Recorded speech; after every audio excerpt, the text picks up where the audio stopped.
Hello, dear EMCC conference participants. I'm very delighted that you joined this session. My name is Norbert Riethof, and I will be talking about how to reduce stress and how to avoid burnout through coaching. Some of the key questions we will be looking at during this presentation is how can coaching help to prevent stress and burnout? So we will be looking at specific ways how to do that.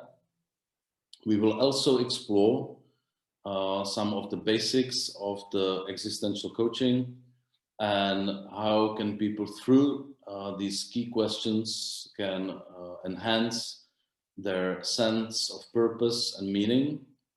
We will also be talking about how can people achieve their inner consent, their inner resonance, especially in these difficult times. So we will be reflecting on the crisis situation that we have been all experiencing. And last but not least, this whole presentation should help you and your clients become more motivated to do whatever you're doing and to reflect on the purpose of what you do. So let's start with the concept that I think is a key in the existential understanding of a person. And when I say person, I mean what Viktor Frankl, the founder of logotherapy and existential analysis, meant by this inner being in each of us that is unique, that is untouchable, that always has a potential to do something good. And this inner person is in constant dialogue between inner world, which is inside us, and the outer world, the experiences, the inputs, the workplace, families, our surroundings, our town, our city, our country. And we are in constant interaction with or between, the person stands in between these two worlds. And what is interesting about this situation that we have been all experiencing last year with the lockdown and other restrictions is that for many of us, the outer world shrinked and we were left with being much more with ourselves. And this, for some people, might have been very pleasant, and they were experiencing that in a very good way.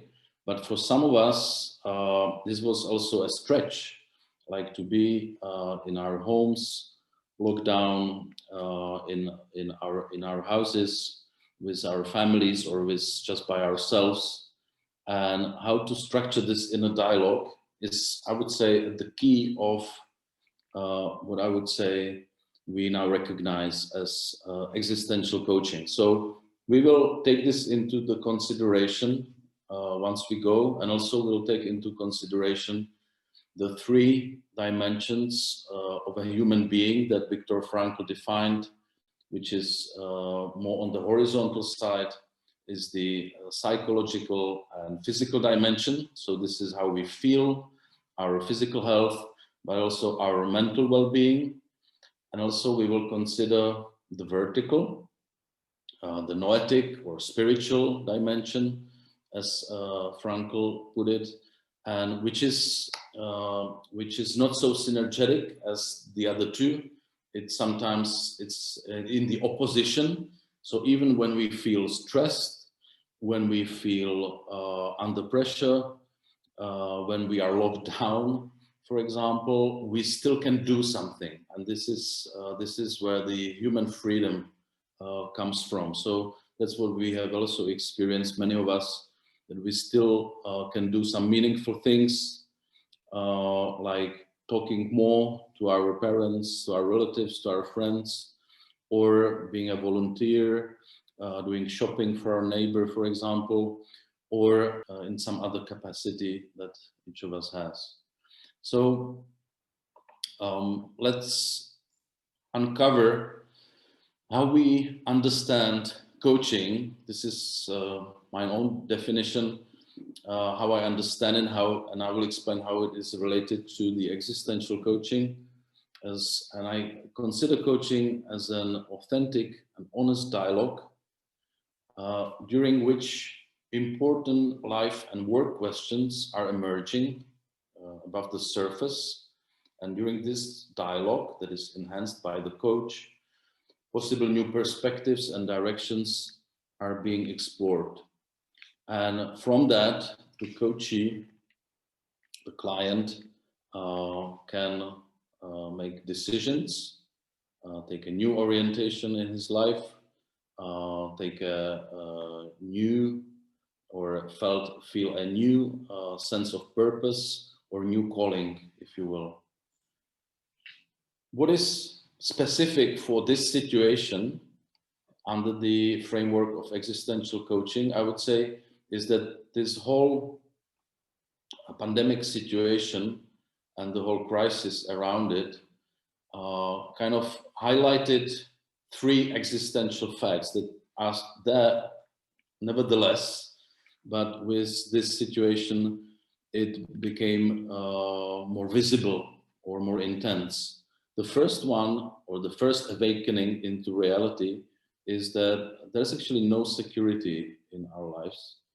It's we have very limited control over certain things. There's only one security, that our life will end one day. But otherwise, and that's what the existentialists and existential philosophers and psychologists discovered, that we are thrown into the world and there's a lot of insecurity. And I think in these times, this even increases, and coaches can do a lot of good to their clients, like to talk about that insecurity, and we'll be covering that later.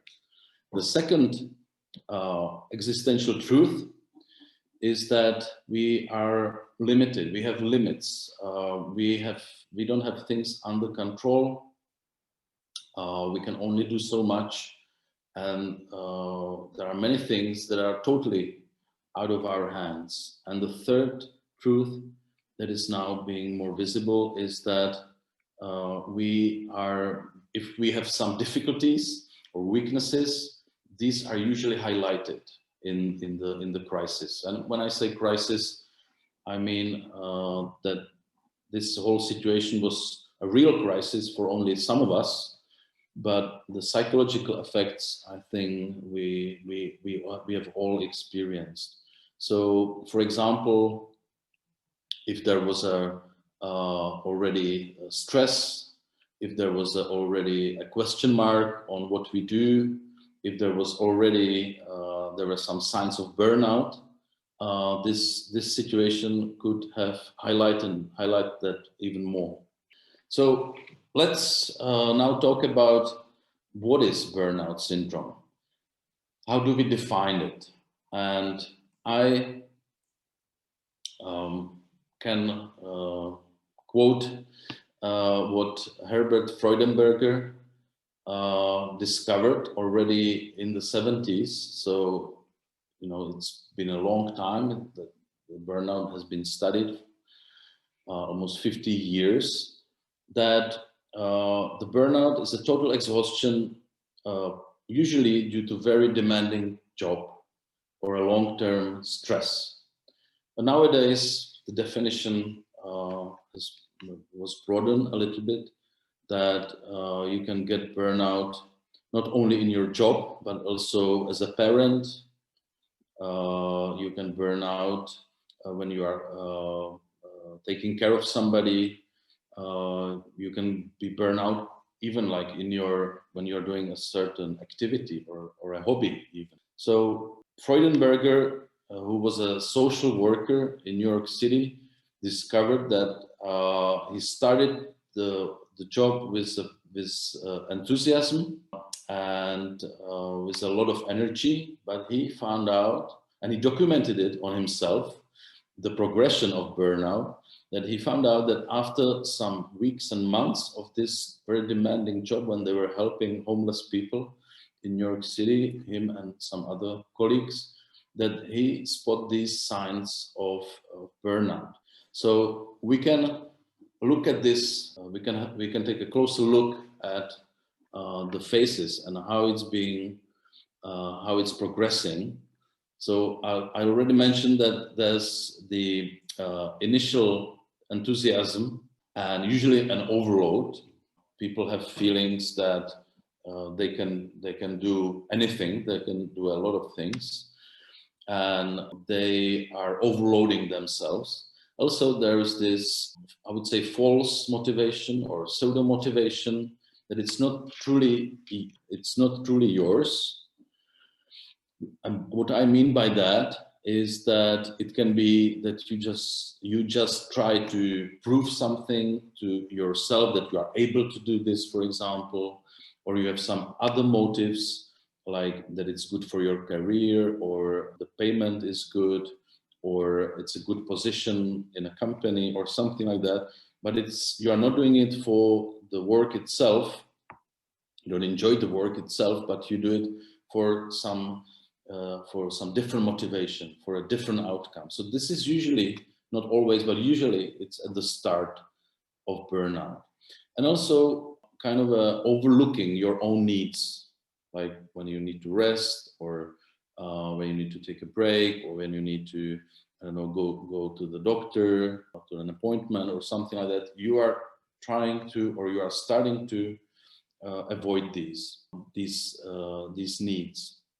The second phase, it's more, it's deepening the whole syndrome, and you are not only overlooking your needs, but you are suppressing your needs or problems. Like, for example, you know that your head is aching very often, or you have a pain in your back, but you are sort of neglecting that.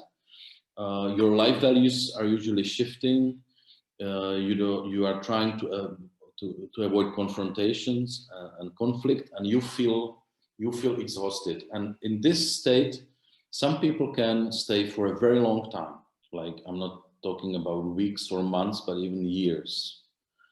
In the third phase, you become kind of a robot. You become dehumanized, which is a protective mechanism, because it's just too much. You overload, the exhaustion. So you are usually showing some cynicism. You are showing negativism. Somebody can irritate you, or things are irritating you very easily. You are losing friends. Your personal relationships at home are broken. So this phase is already very, very severe. But again, like many people, and I've seen that in my life and in my practice, that some people stay in this phase and sort of being very cynical for years again. So this is a danger of burnout, that you can experience it, you can have it, but you can also adapt to it, and you can stay in this sort of with this inner emptiness. You can live your life for many years. It is not good for you. It's not good for people around you. It's not good for your clients, for your work. And then the fourth one, the terminal phase, it's burnout itself, and which is really like connected to these feelings of despair, hopelessness, that you cannot get out of it, that you are stuck in this state forever. You kind of resignate on your professional and private life, or you become very ill, or even, and this is very dangerous, and we should be very careful about this as coaches, because we can spot people with burnout in our practice if somebody has suicidal tendencies. And this is definitely something not for coaching, but for proper, I would say, therapeutic or psychiatric help. Burnout has usually three components, as defined by Maslach and Jackson. By the way, Maslach was a prominent figure, and still is prominent figure in researching burnout. And she defined burnout as a symptom or syndrome with three components: emotional exhaustion, I already talked about, the cynicism or depersonalization, and as a second one, and third one is a decreased personal efficiency, like that you have a feeling that things are not so easy as they used to be, and you feel powerless. As a result, there's this alienation and the feeling of meaninglessness. And what is interesting, what we also studied when I did my research during my PhD studies, that the initial phases of burnout are resembling the stress reactions. So this is how it's connected to long-term stress. But as the burnout is progressing, there's much more of these feelings of inner emptiness, loss of meaning, desperation. It also correlates with depression as such. And this really resembles the existential vacuum, which is a term from Frankl's logotherapy. And what he suggested is that we really need to look at the question of meaning and the question of purpose and how people perceive it to be able to treat it or to prevent it. So what are some of the causes of burnout or potential causes? We divided it into three categories. The one is some individual traits or characteristics, which can be like being too idealistic, being too perfectionist. I mean, this is also a trait that can lead to burnout because you have the feeling that you have to do it. Somebody who has difficulty like with borders, like setting clear borders in terms of what they can do, the relationships, the time. Also, the causes can be in people that are too narcissistic or they have inclinations to depression. Then we have interpersonal causes, which can be like how people relate to each other. Some people have this feeling of that they have to rescue other people, that they have to serve other people without considering their own needs. They are also being attracted, and very often they are in these demanding professions, caring for other people. Also, people who have a tendency to blame themselves. And also, and I think this is important for leaders, the third category is that you also can be in an environment in which the burnout can happen in an organization when there are some situational preconditions, like conflicting roles, lack of feedback, like you perform for a very long time, but you don't get any appreciation or any feedback. You are on the opposite, like you are being constantly under criticism from your boss or your colleagues, for example. You just have too much work, or it's very demanding, or there are very high expectations from your performance. And also, if you have a feeling that there's no autonomy, that you cannot decide anything by your own, I mean, this also can lead to burnout. How can we position the symptoms on the three dimensions that I already mentioned, the somatic, the physical, the psychological, and the spiritual? I mean, burnout is sort of affecting all three.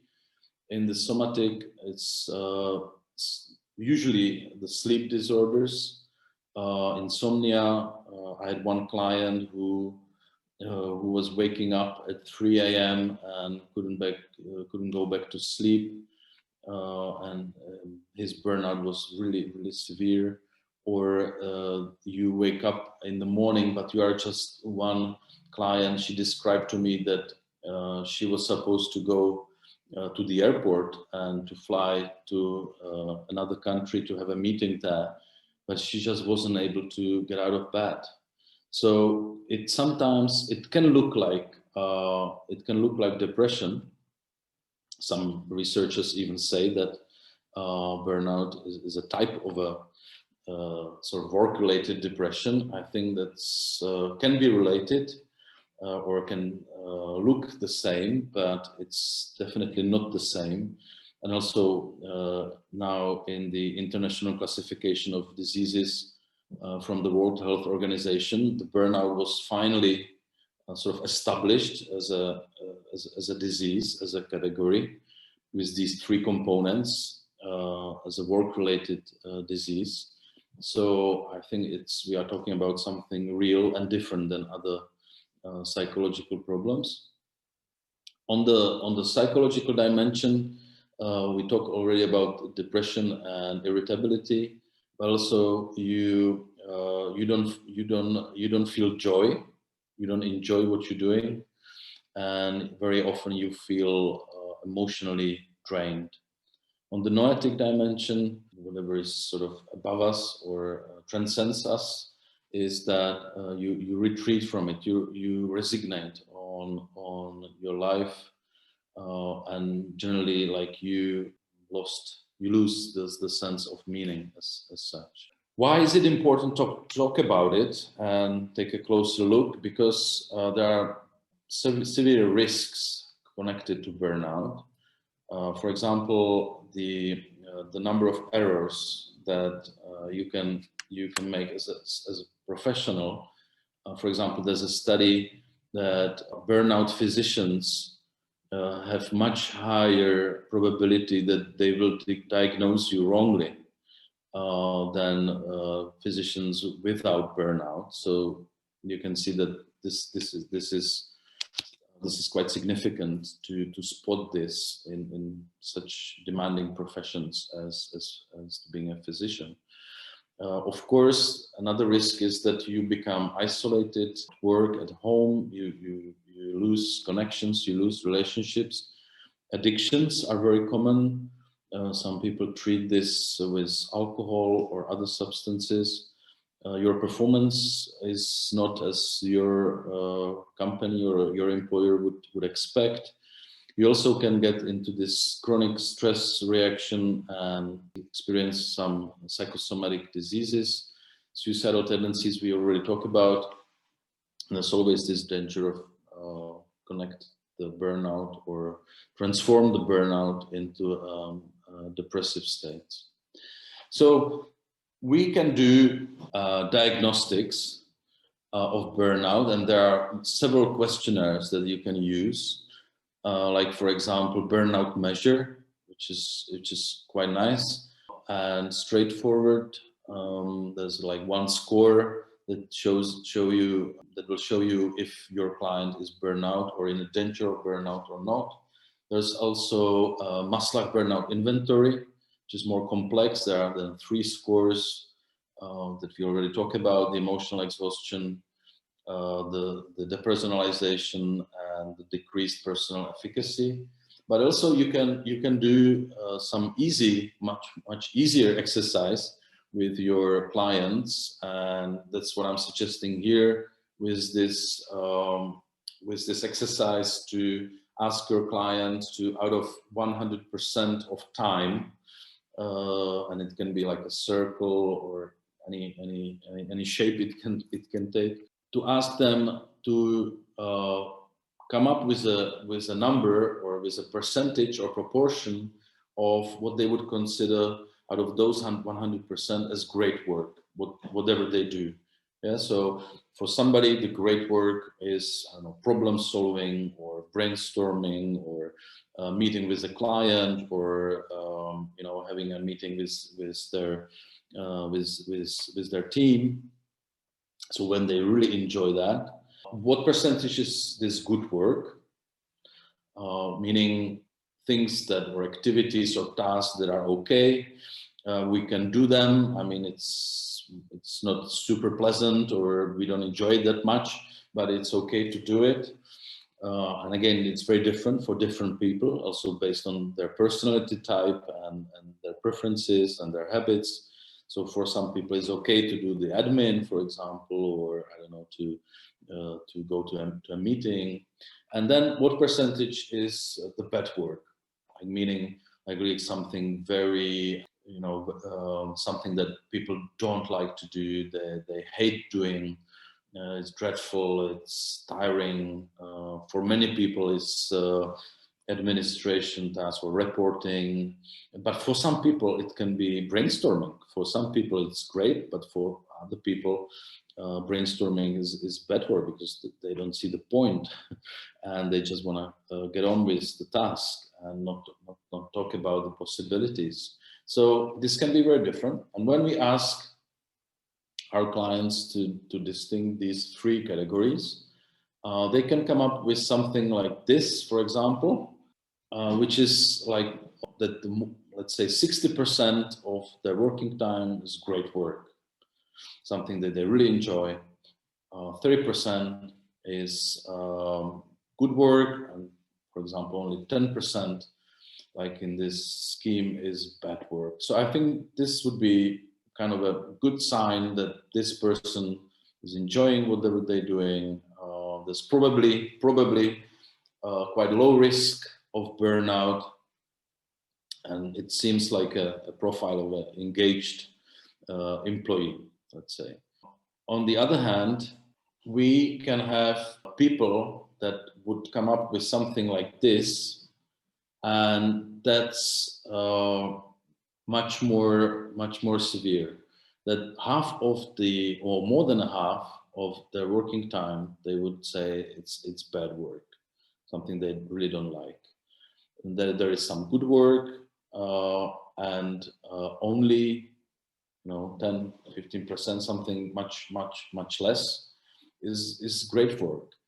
And I had a client like this, and he even felt ashamed that he's having such a distribution of the way that what he enjoys and what he doesn't. So we had to explain, or I had to explain to him, that this is nothing. This is nothing to be ashamed of.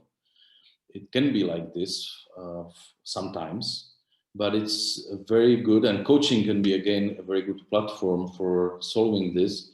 How can I expand the great work? How can I decrease the amount of bad work? So, for example, with one client, he was overwhelmed with some administration work. So we really created a plan together, how he can delegate some tasks to other people, how he can be more demanding in terms of leading his team, or on his transferring some tasks to his team members. But sometimes it takes longer, and also sometimes I remember one case when there was a client who was a very good technician, and he started off in one factory as a line manager, then the production manager, and then finally they named him as a CEO of the whole plant.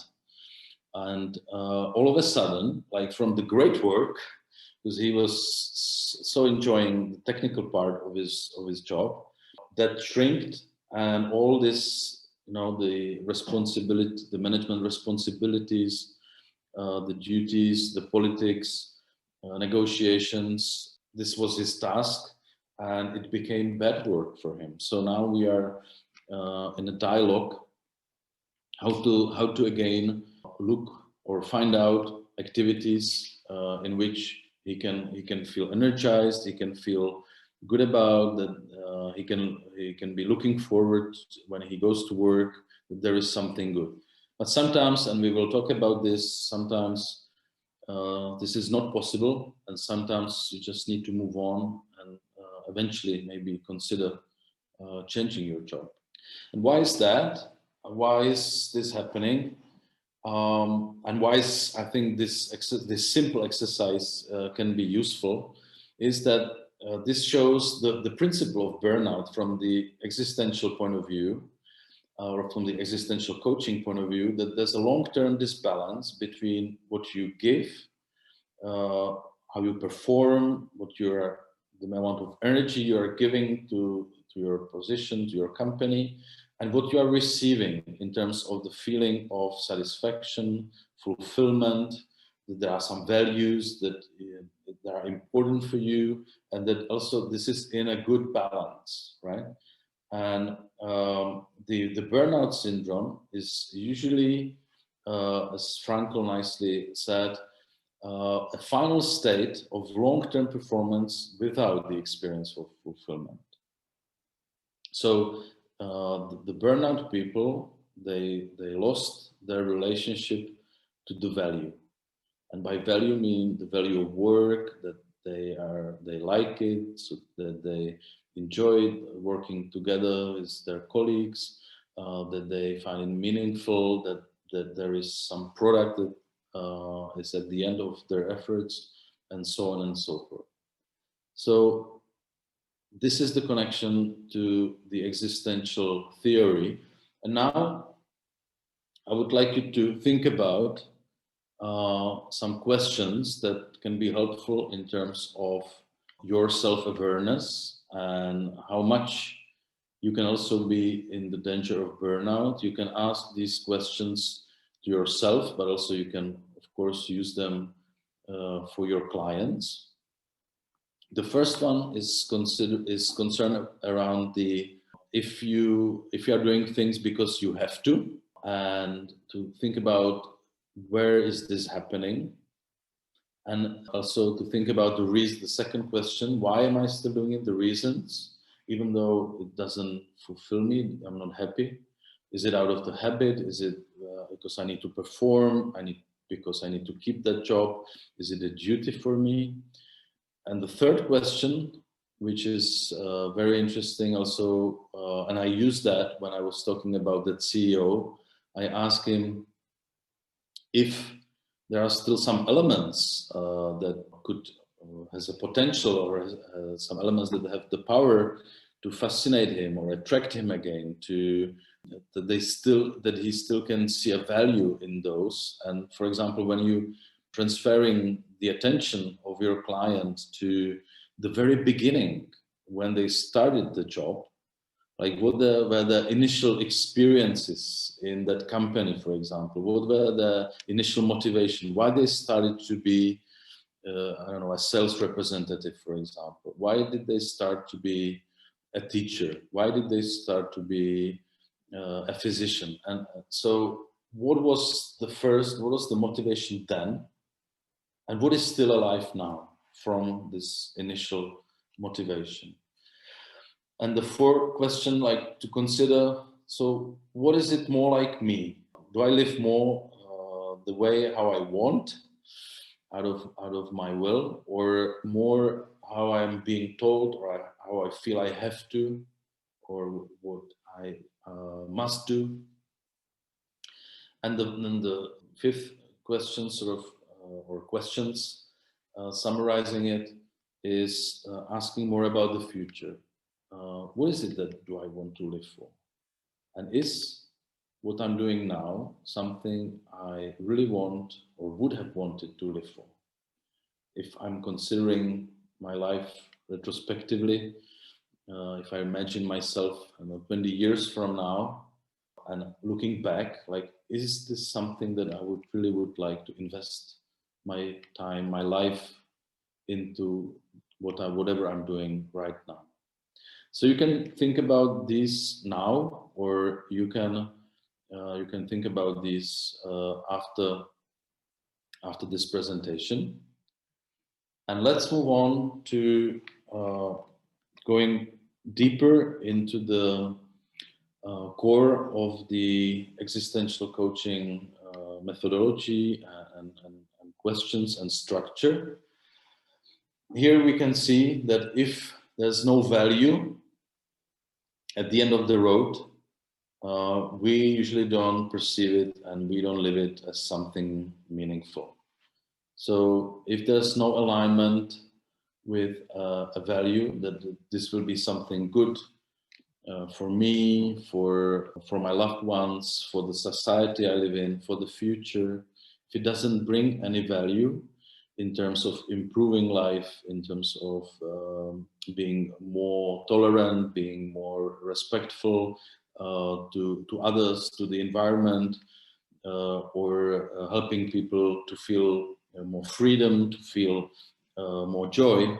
If there's no such a value, and there's only performing outcomes, figures, results, without feeling that it has a real value for me or for the others, then very likely I will not perceive it as a meaningful activity.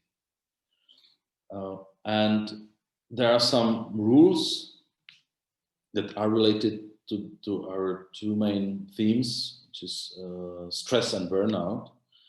The first rule is if you are experiencing stress on whatever level, it usually means that you don't have full inner consent. You don't have this full inner yes to whatever you are doing. And I will explain it in the structure of the existential coaching on those four dimensions. And it's important to look at all four and to explore if you can say yes. If you are not able to say yes, it's very likely that whatever you are doing will appear to you as stressful. And the second rule, which is related to burnout, is that if you are spending more than 50% of your time, and this was the graph I showed you before of that particular manager I work with, more than 50% of your time that you're doing things that you do not fully enjoy, or you don't really like them, you are in a danger of burnout sooner or later. And how can we access these four dimensions and these four yes that we need for our full inner consent with whatever we are doing or whatever we are deciding? Is this structure of existential coaching. Aim of this approach is to help our clients to experience and to live with this inner yes, and which brings the feeling of fulfillment. And there are these four legs, if you will, of this existential table are these what we call fundamental personal motivations. The first one is the dimension, what is possible, what I'm able to do, what I can do. The second one is what I really like, what I truly enjoy, where do I see the value in doing it. The third one is about me, if it resonates with me, who I am, if I can be myself in this particular position, in this company, in this work, in this family.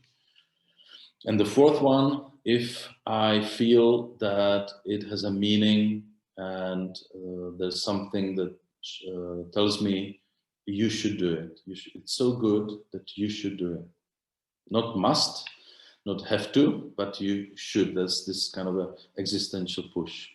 And as a guideline, we can take this definition from Alfred Langler, who was working with Viktor Frankl for many years, and he followed him in his work and in his thoughts, and came up with his own definition of meaning as a most valuable possibility in any given actual situation of a human being.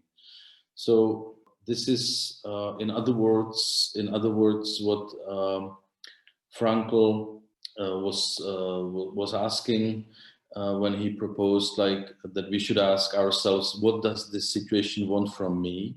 So where do I see the most valuable option that I should be doing, I should pursue?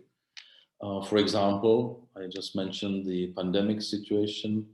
The most valuable possibility for some people when they were not able to do their normal job or their previous job, to volunteer, to offer their hands to the hospitals or to the other people that needed that help. So that what people felt, that this is the most valuable thing that I should be doing now. Some people were turning more inwards, and they thought that now it's maybe the time that I reconsider my life, my values, and the most valuable possibility is really to stay at home and following whatever the measures the anti-pandemic measures were, and be more with themselves. Or the most valuable possibility for some people was to stay with their family members and to interact much more with their family.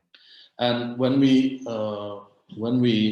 start to uncover these fundamental motivations, you can think about yourself. We can also think about your clients, and I will also be talking about the relation to certain disorders, which can be also sign of a long-term stress or also signs of burnout syndrome. So this, I will relate this not only to the current situation, but also to the main topics of this presentation. So the first fundamental motivation brings us to these questions, like what is possible for me? What can I do now? And if I'm not able to do what I was able to do before the pandemic, for example, what can I still do? What is still possible? And the second question is about, am I able to be with myself? Can I be with myself at peace? Can I let myself be and not pushing myself into something?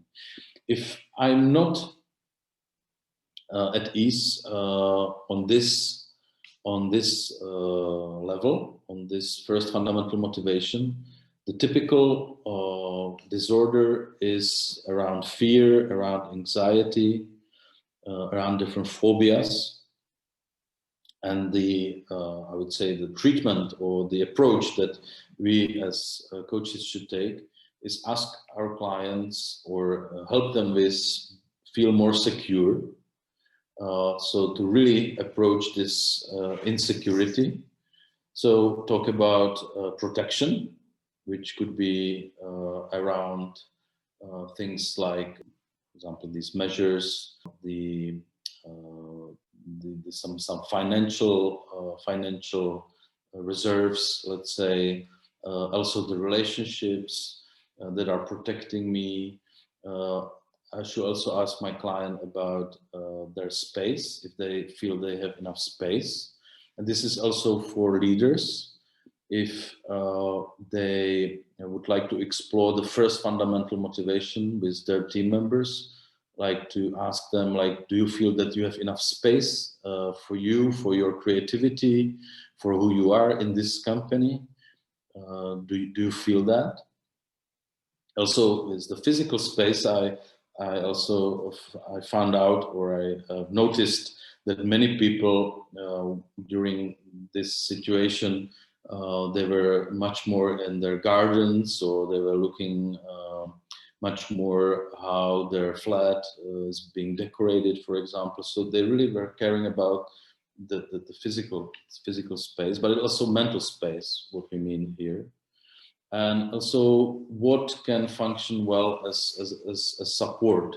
What is supporting me? And again, like this can be relationships, family, but it can also be faith, religion that is providing me, or rituals that providing me a certain support. And this dimension is very much related to trust. What can I trust provides me support. On the second level, we mentioned that this is about liking, this is about enjoying, this is about values.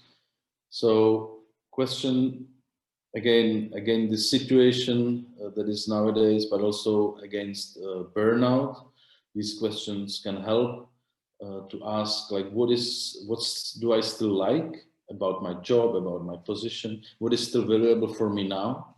I don't perceive whatever I'm doing as something valuable, I can become sad, or I can become depressed because I lost the joy of life.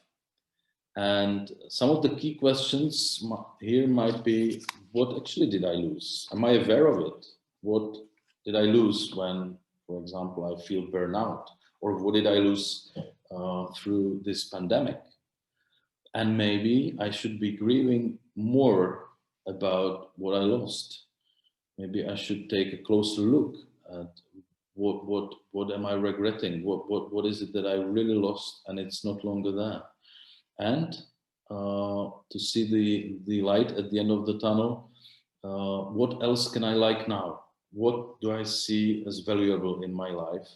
And really turn your attention in this direction. And again, coaching can help you to do that and start to do some meaningful activities. On the third level, on the third fundamental motivation, this is about you, who you are as a person. And again, these are questions, what is still resonating with me? So for example, my client, my CEO that I already mentioned, what is still resonating with him in the factory that he's working for? And he told me, for example, that when he was on the floor with the workers, and a long time ago, he developed a certain device there when he was dealing with the technical side of things, and he's still feeling proud. He feels proud about it. So this is what he feels as still valuable, as still resonating. Also, a very good question for our clients is, what do they value about themselves? People are usually not thinking about this.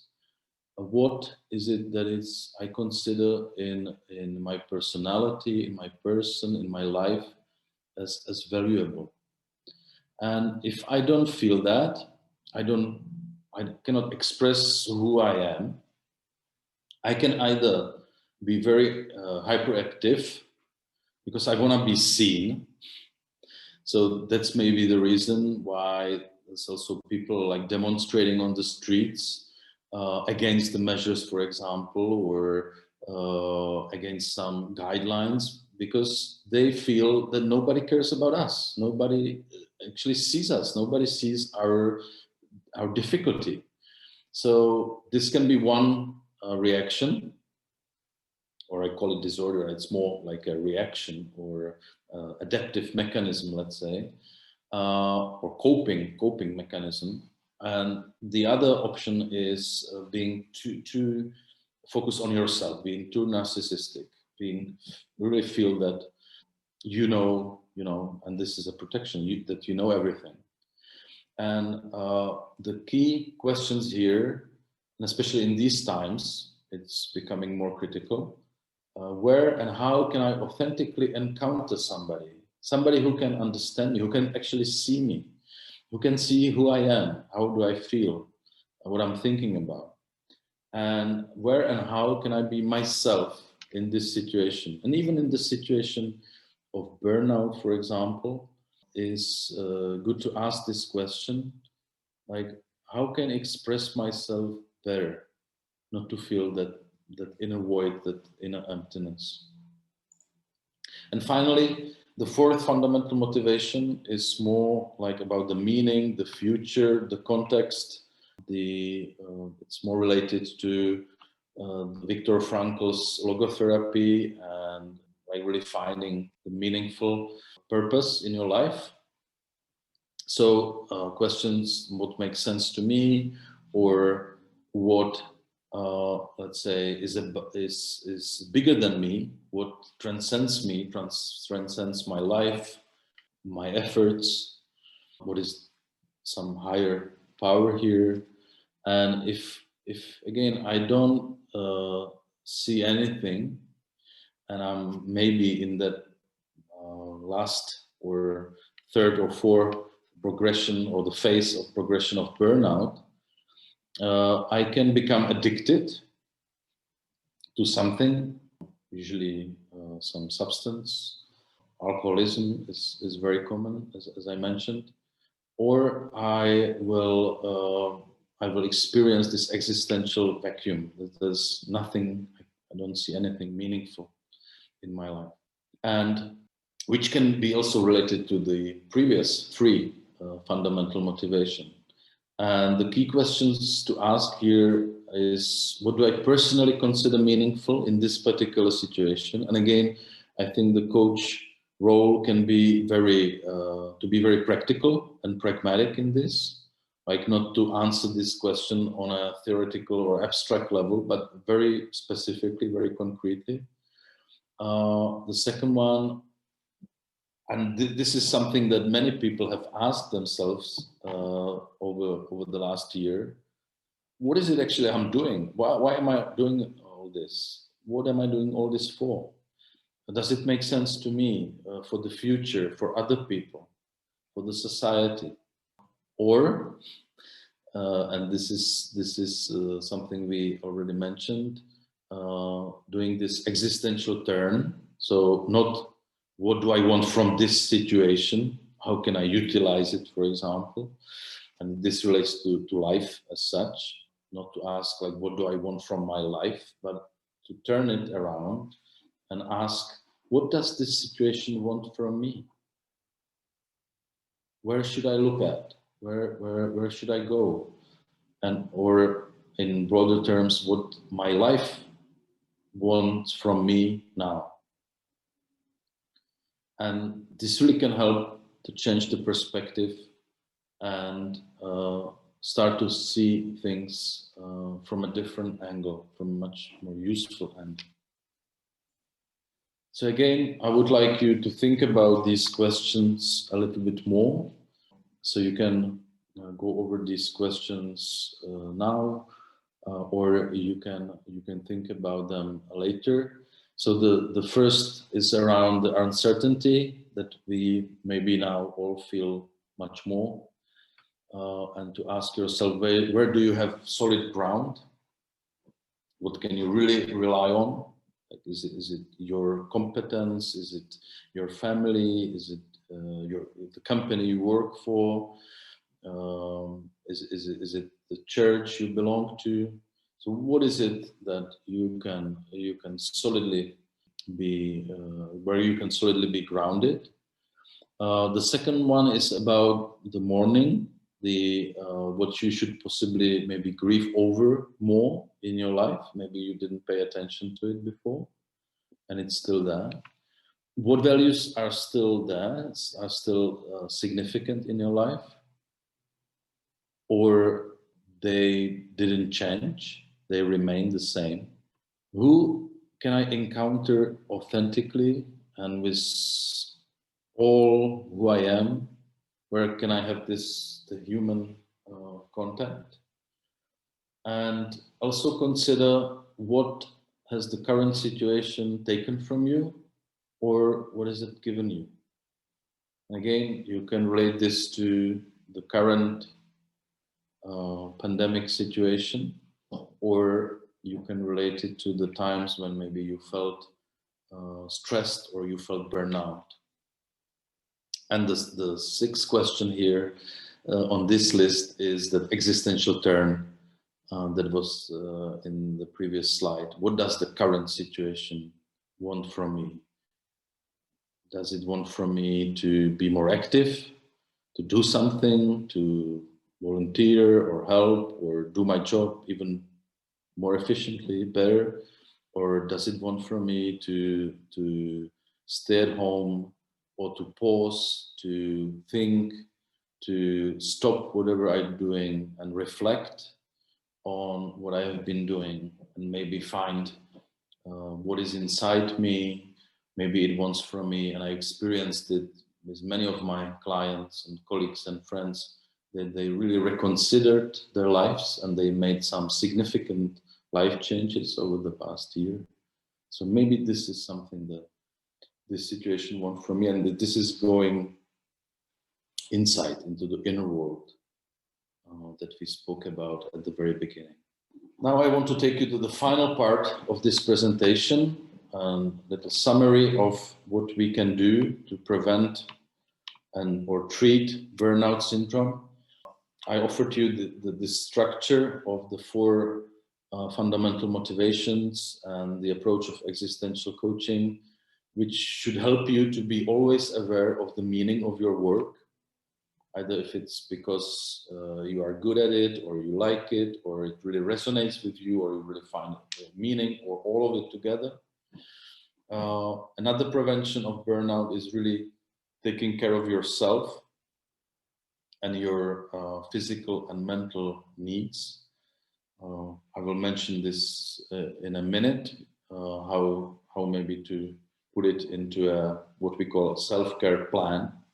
Of course, supervision with your colleagues or with somebody who you trust can help prevent burnout, like to be able to talk about how you feel, what you feel with somebody who you trust.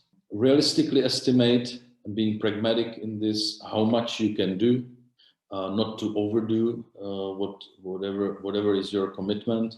I get a lot of, when I'm talking to my clients, they often now telling me that they have more work than before, because during the pandemic, companies, teams, they started to do other things, more online or some other ways of how they do business.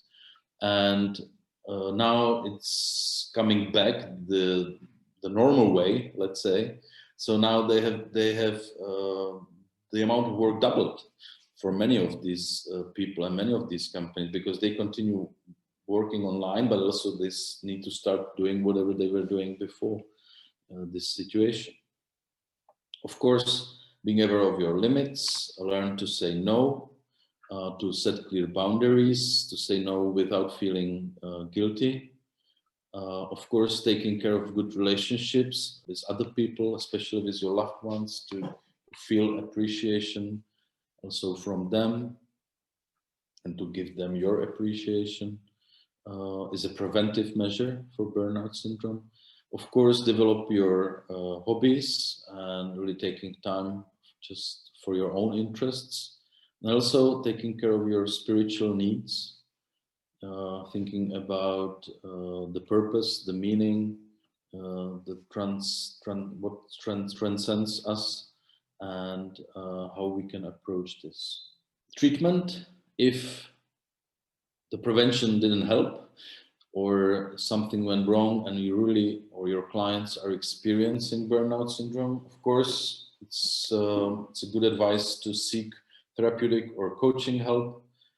Some of the states that I already mentioned, like if it looks more like a depression, or there are sleep disorders, or even these suicidal tendencies. I mean, this is not for coaching. This might not be dealt with by a therapist or a psychiatrist, but existential coaching or logotherapy, some techniques of stress management in the initial phases of burnout, learning how to relax really can help. Of course, asking your colleagues and family for help, reduce the workload, really like to reduce some activities or get rid of them, at least for a certain period of time, just temporarily, don't do those. Reduce the amount of work, working more on yourself. Of course, it might require to change your lifestyle completely, and sometimes even it means to change your job, because it may be too demanding, too overwhelming, and you don't see a meaning in this anymore. So this might be also contributing to the treatment of burnout syndrome. And of course, in any phase, you should be very careful when you see the misusage of alcohol or drugs, suicidal tendencies we talked about, or some psychosomatic diseases, etc. Here is a nice diagram that kind of summarizes this approach. When on the vertical, the noetic dimension, the spiritual dimension is the emptiness down the bottom, and the meaning and the fulfillment up there. And on the horizontal line, there's a failure and success. And you can see that the four quadrants, of course, when you feel successful, and it's meaningful, and you get the sense of fulfillment. It's kind of a good life, or let's say ideal life, in this diagram, or slightly differently, showing the same is the existential understanding of success. That success is something as a side effect of our efforts, which you can see on the left side when I'm deciding, I want to do things that I experience as valuable. And sometimes I'm successful, I get the reward, but it should not be that I want success directly. This would be like the manipulation of the reality, and also a way to burn out, because this is the false motivation, or the pseudo motivation that is not real. The real motivation, and when I can be truly myself, is when I see a value, when I'm following the way to the value. And to conclude this part and the whole presentation, is really for you to think about the self-care plan I mentioned, to think about how you can maybe work more systematically, more frequently on these questions, how you can balance the giving and receiving we have talked about, how you can put together some preventive plan for reducing the risk of burnout or being in a long-term stress. And that's what I would like you to think about in with this final set of questions, to reflect and consider what was the most important awareness for you today from this presentation, and what could be, let's say, some initial guidelines or some initial ideas for your self-care plan for preventing stress, burnout, and coping with the current situation. Unfortunately, it's not over. In many countries, it's actually the opposite. Somewhere it's still progressing, the number of COVID cases. Somewhere it's going downwards, but we need to cope with it nevertheless, because I think we will be experiencing the effects of it. And you can also ask yourself during which activity or activities will you relax the most, and where you can be really yourself. And the last question, which relates to the graph, what is good for you? Not only pleasant, but it's also like, and what do you mean by good? We mean like meaningful, full of purpose, and that it feels right for you. So you can think about this, create your self-care plan, and I hope I gave you today some inspiration, some guidelines, some, let's say, even motivation to think about it. Think about your self-care plan, or for your clients also, in a different way from a perspective of existential coaching. So I wish you all good, and hopefully we will be able to see each other one day in person at a conference, or at some other occasions. And if you have more questions, please reach out to me or visit our website. It will be our pleasure to talk to you. Thank you very much, and enjoy the rest of the conference.